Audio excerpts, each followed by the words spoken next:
नमस्कार दोस्तों, आप सभी का बहुत बहुत स्वागत और अभिनंदन।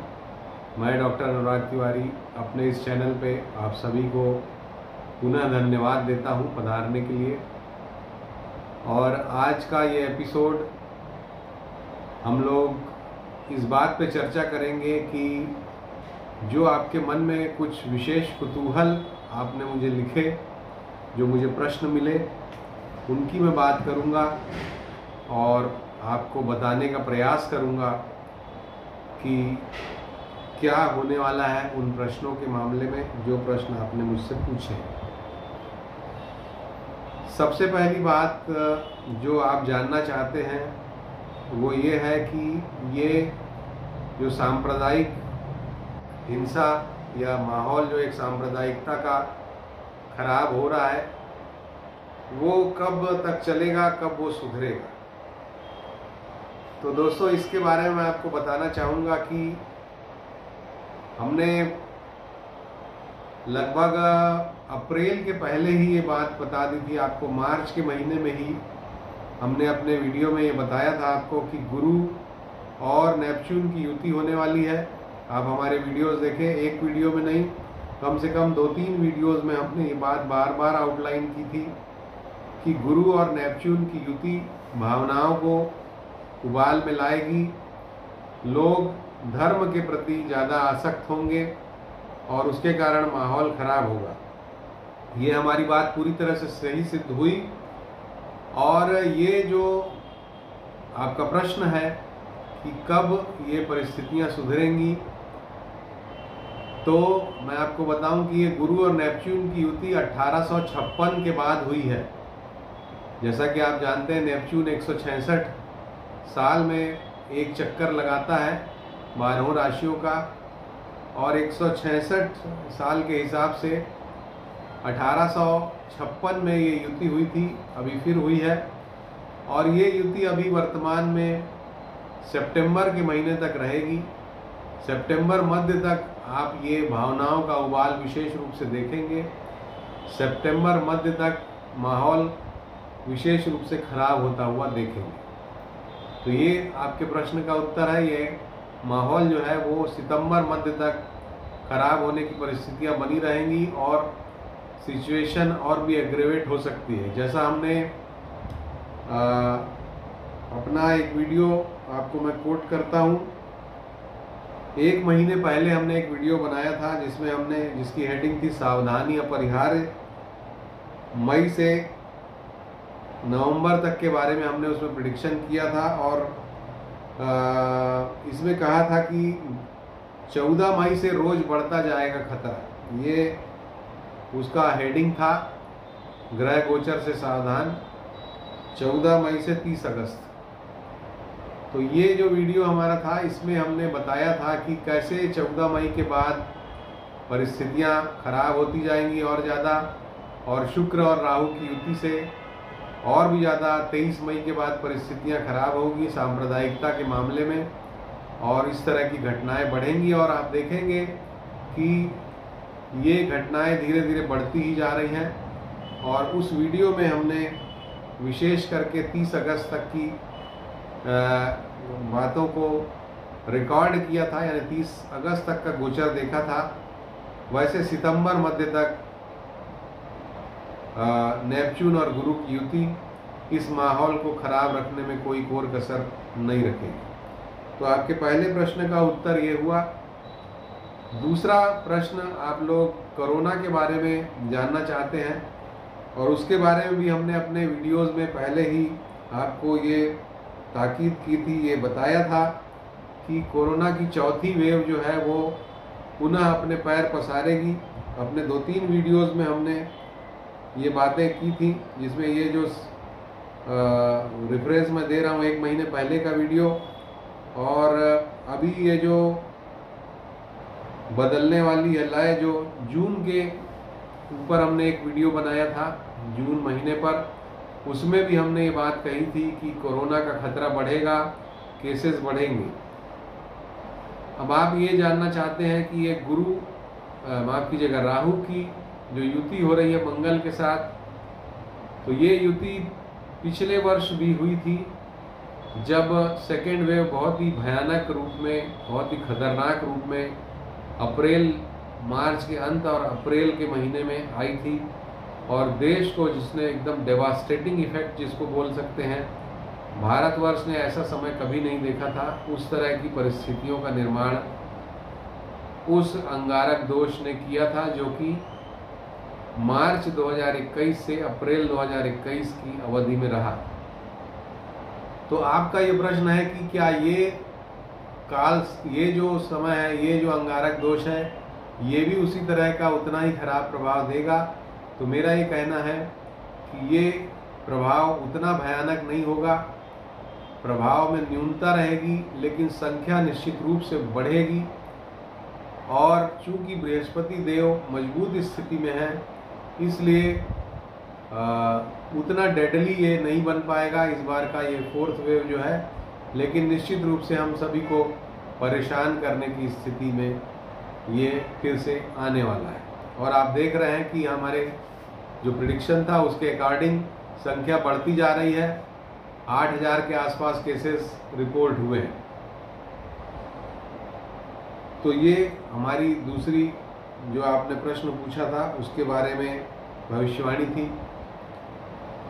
फॉरेन रिलेशंस के बारे में हमने अपने एक हफ्ते पहले का जो वीडियो था, जो शनि के वक्री होने पे हमने बनाया था, जिसको हमने हेडिंग दिया था कुछ नहीं बचेगा पेंडिंग। और इसमें शनि के वक्री होने पे हमने ये प्रेडिक्ट किया था कि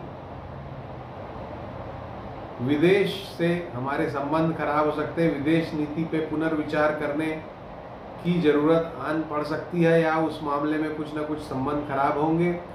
और हमारे प्रेडिक्शन करने के 4 तारीख को हमने ये वीडियो डाला था, उसके 1-2 दिन बाद से ही परिस्थितियां एकदम से विपरीत हुई, और जो गल्फ कंट्रीज़ हैं उसने नुपुर शर्मा वाले केस के मामले में भारत के सामने काफ़ी ज़्यादा अपना विरोध प्रदर्शन किया, और एक समय में ये स्थितियां काफ़ी ज़्यादा सीरियस टर्न ले चुकी थी। तो ये भी हमारी बात पूरी तरह से सही सिद्ध हुई दोस्तों। और आपका एक और प्रश्न है जो मैं आपके सामने लाना चाहता हूँ, वो राजनीतिक प्रश्न है। एक हमारे किसी भाई जी ने पूछा था कि प्रियंका गांधी के बारे में आप प्रेडिक्शन कीजिए, प्रियंका गांधी का भविष्य आप क्या देखते हैं। तो प्रियंका जी की कुंडली का एनालिसिस आज हम लोग करते हैं, और 12 जनवरी जो उनकी जन्म तारीख है उसके हिसाब से मिथुन लग्न की उनकी कुंडली बनती है। ये कुंडली आप देखिए, मिथुन लग्न की कुंडली, और इसमें बुध, सूर्य और बृहस्पति 3 ग्रह इनके सप्तम स्थान में है, मतलब लग्नेश सप्तम में बैठा हुआ है, जो कि एक प्राइमरी कंडीशन होती है अपने इच्छा से विवाह करने की। लग्नेश और सप्तमेश, सप्तम का संबंध, तो सप्तमेश के साथ लग्नेश सप्तम में बैठा हुआ है, प्रेम विवाह को दर्शा रहा है। वृश्चिक राशि है इनकी, चंद्रमा इनके 6वें भाव में बैठा हुआ है, और राहु केतु का एक्सिस इनके 8वें दूसरे में है। शुक्र जो कि एक अच्छा ग्रह होता है इस लग्न के लिए, वो भाग्य स्थान में है। शनि वक्री स्थिति में 12वें भाव में बैठे हुए हैं। तो ये प्रियंका जी की कुंडली जो है, इसमें हम यूरेनस, नेपच्यून और प्लूटो को भी अगर देखें तो नेपच्यून चंद्रमा के साथ है, जो कि निश्चित रूप से उनको भावुक बनाता है, भावुक होंगी वो निश्चित रूप से। और यूरेनस और प्लूटो जो है वो दोनों ही क्रांतिकारी ग्रह उनके 4थे भाव में हैं, यानी कि जनता के भाव। ये बड़ा महत्वपूर्ण है दोस्तों।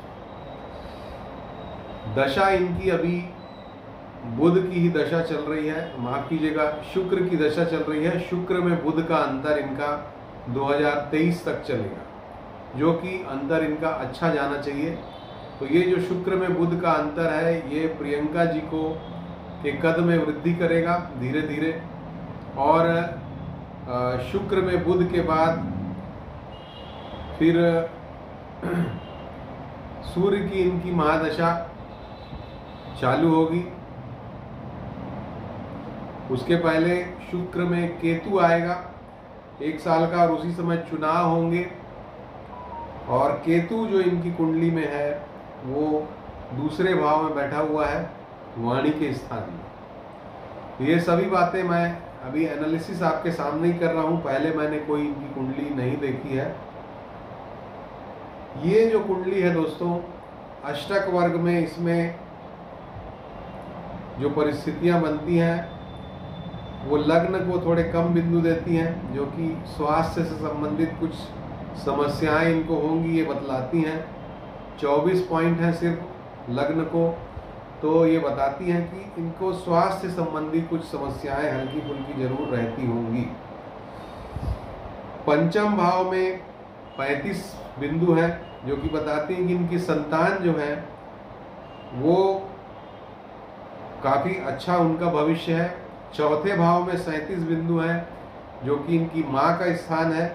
तो निश्चित रूप से इनकी माँ ने काफ़ी अच्छा समय गुजारा है राजनीतिक दृष्टिकोण से, अभी भी वो काफ़ी महत्वपूर्ण पद, प्रतिष्ठित पद पर बैठी हुई है। तो निश्चित रूप से प्रियंका गांधी जी की माता का भाग्य भी बहुत अच्छा है, उनकी संतान का भाग्य भी अच्छा है, ये उनकी कुंडली बता रही है। लाभ स्थान में अष्टक वर्ग में इनके 32 पॉइंट हैं, जो कि इच्छाओं की पूर्ति का भाव है, और उसमें अच्छे बिंदु होना ये बताता है कि कहीं ना कहीं इनकी इच्छाओं की भी पूर्ति होगी। अभी जो लग रहा है कि हर तरफ से परेशानी और हार का मुख कांग्रेस को देखना पड़ रहा है, तो ऐसा नहीं है, हमेशा ऐसी स्थिति रहेगी, ऐसा मुझे प्रतीत नहीं होता है। अब इनकी कुंडली में जो प्रमुख बातें हैं उनकी बात करता हूँ। दशम स्थान में मंगल इनको काफ़ी ब्रेव बनाता है। निश्चित रूप से ये काफ़ी हिम्मती महिला है। और यूरेनस और प्लूटो जो चौथे भाव में है वो क्रांति का संकेत देता है। चौथा भाव जनता का भाव होता है, तो जनता में के बीच उतर के और जनता में एक तरह का कि जागरूकता जब तक ये नहीं लाएंगी, ये राजनीति में सफल नहीं हो पाएंगी। इनके राजनीति का प्रमुख जो भाव है वो जनता में जागरूकता लाना ये चाहती हैं, यही इनकी राजनीति का भाव है। मन से काफ़ी ये मजबूत है। मंगल दशम भाव में इनको काफ़ी हिम्मती, साहसी बनाता है। इनकी कुंडली में चंद्रमा नीच भाव में बैठे हुए हैं वृश्चिक राशि में। हालांकि गुरु और चंद्र का गजकेसरी योग इनको जीवन में सफलता जरूर दे रहा है, इसीलिए एक अच्छे परिवार में इनका जन्म हुआ है, एक अच्छी पद प्रतिष्ठा की प्राप्ति इनको ये करा रहा है। लेकिन इस पर शनि की दृष्टि इसमें बाधा भी डाल रही है। इस पद प्रतिष्ठा में बाधा शनि की दृष्टि द्वारा हो रही है। ये शनि देव वक्री हैं और नवमांश कुंडली में स्वग्रही होकर वक्री हैं, तो थोड़े कमजोर भी हैं।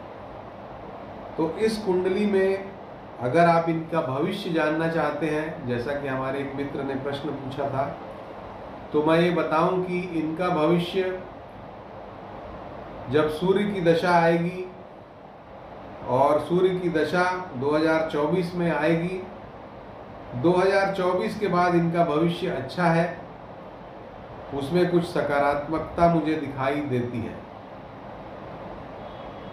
2024 के पूर्व इनको काफ़ी संघर्ष करने की स्थिति दिखाई देती है। मार्च 2024 से इनका सूर्य का पीरियड चालू हो रहा है, और सूर्य जो है वो हालांकि तृतीयेश है, पराक्रम को बढ़ाने वाले हैं, शुक्र की उन पर दृष्टि है, और धनु राशि में बैठे हुए हैं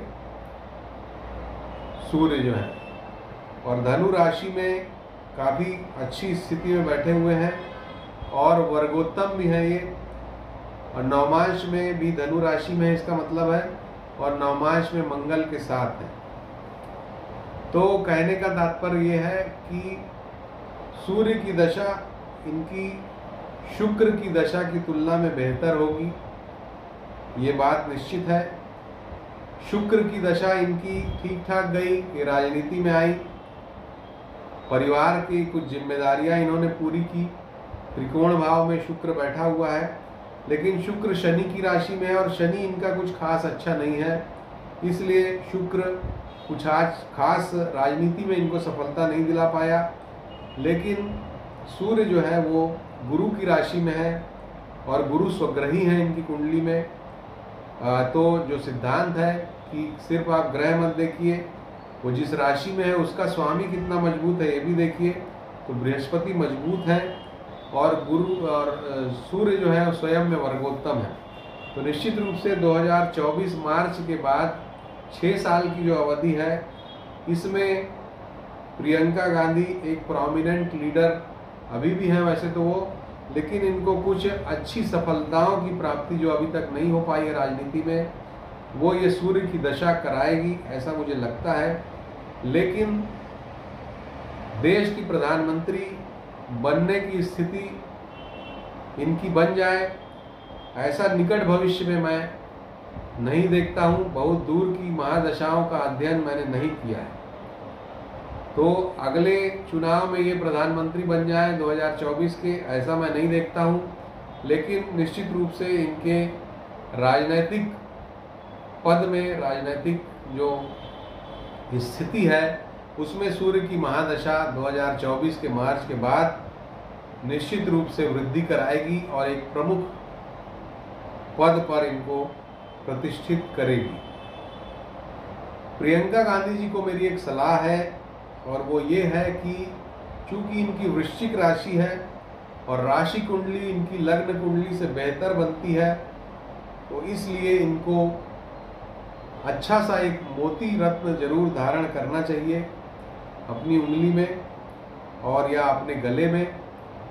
अच्छा मोती इनको अगर ये पहने तो इनके चंद्रमा का नीचत्व दूर होगा, वाणी में इनके विशेष निखार आएगा, लोगों को ये इन्फ्लुएंस ज़्यादा बेहतर ढंग से कर पाएंगी और पद प्रतिष्ठा की प्राप्ति, क्योंकि दूसरे भाव में फिर सूर्य है राशि से और गुरु के साथ हैं, तो पद प्रतिष्ठा की प्राप्ति भी ये मोती पहनना इनको कराएगा। तो मोती हालांकि बहुत सामान्य सा रत्न है, लेकिन इनको बहुत सारे लाभ देगा। तो प्रियंका जी की कुंडली ये कहती है, जो कि आपका प्रश्न था, आशा है आपको जवाब मिल गया होगा कि बहुत निकट भविष्य में प्रधानमंत्री बनते हुए हम इनको नहीं देखते हैं। दूरगामी भविष्य के बारे में हम विवेचना का नहीं कर रहे हैं, क्योंकि देश काल परिस्थिति के आधार पर ज्योतिष की जाती है। अभी से 10 साल बाद की गणना हम अभी से नहीं बता सकते, लेकिन 2024 के चुनाव में ये प्रधानमंत्री बन के उभरे ऐसा हमें नहीं दिखाई देता। लेकिन 2024 के मार्च के बाद निश्चित रूप से इनके पद में वृद्धि होना अवश्यम भावी है और ये जो 6 साल का सूर्य का महादशा का समय है, ये इनको देश के एक प्रमुख नेता के रूप में विकसित निश्चित रूप से कर देगा। तो दोस्तों, ये था हमारा एक छोटा वीडियो, आशा है आपको पसंद आया होगा, जिसमें हमने आपके प्रश्नों के उत्तर देने की कोशिश की है। और भी अगर कोई आपके अच्छे प्रश्न हैं तो उनका हम जवाब जरूर देंगे। आप जरूर प्रश्न पूछिए। हमारे इस चैनल को अगर अभी तक आपने सब्सक्राइब नहीं किया है तो सब्सक्राइब का बटन दबाइए। जब आप सब्सक्राइब का बटन दबाएंगे तो एक घंटी का निशान आएगा, आप उसको भी टच कर दीजिए, ताकि हमारे वीडियो के लिंक आपको जल्दी से जल्दी, तुरंत जैसे ही हम वीडियो अपलोड करें आपको मिलें और आप उनको देख सकें। तो अपना प्यार, अपना ध्यान बनाए रखिए हमारे इस चैनल के साथ, जुड़े रहिए और इस परिवार के साथ जुड़े यदि आप रहेंगे तो निश्चित रूप से हम आपको कुछ न कुछ ज्योतिषीय मदद जरूर पहुंचा पाएंगे। इस बात का मैं वादा करता हूँ। नमस्कार।